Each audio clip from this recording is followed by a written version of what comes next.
Hello everyone, my name is Jake Sekosky, My name is Martin Heraldez.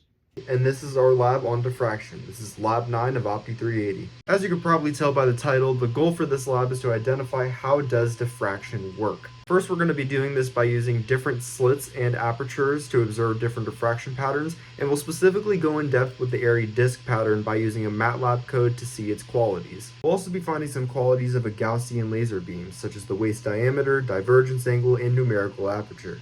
So in part A, our objective was to observe the various diffraction patterns from the different apertures, those being the single slit, double slit, triangle, square, and circle, with a further emphasis on the area disk distribution patterns that came from the circle. We did this by imaging all of the slits from close up to observe the Fresnel diffraction patterns, and from far away to observe the Fraunhofer diffraction pattern. For the single slit pattern, we had to record a picture of the aperture Fraunhofer pattern as well as 3 different transition images as we go from point A to point B.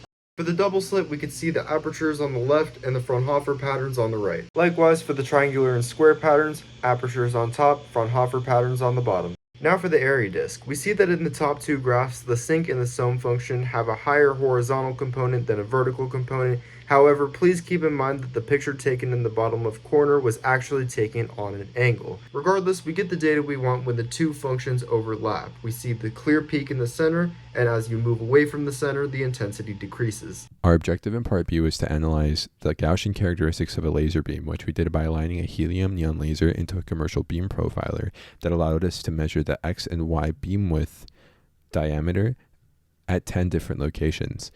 We entered this data into MATLAB and fit it to the Gaussian beam quadratic form in the next slide to determine the beam waist, divergence, and numerical aperture. So in our results for part B, we have 2 plots comparing the beam radius versus the distance for the X and Y directions with our measured data and the fitted data on the same plots. We also have a table containing our quadratic fit coefficients that we use to calculate our beam radius, divergence, and numerical aperture.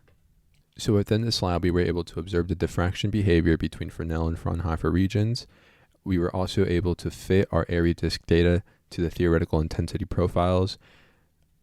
We used our measurements of beam width for X and Y against distance to find the waist diameter, divergence, and numerical aperture of a Gaussian laser, which allows us to measure important qualities for systems where beam quality and diffraction control are essential, these being fiber coupling, laser alignment microscopy, and imaging technologies.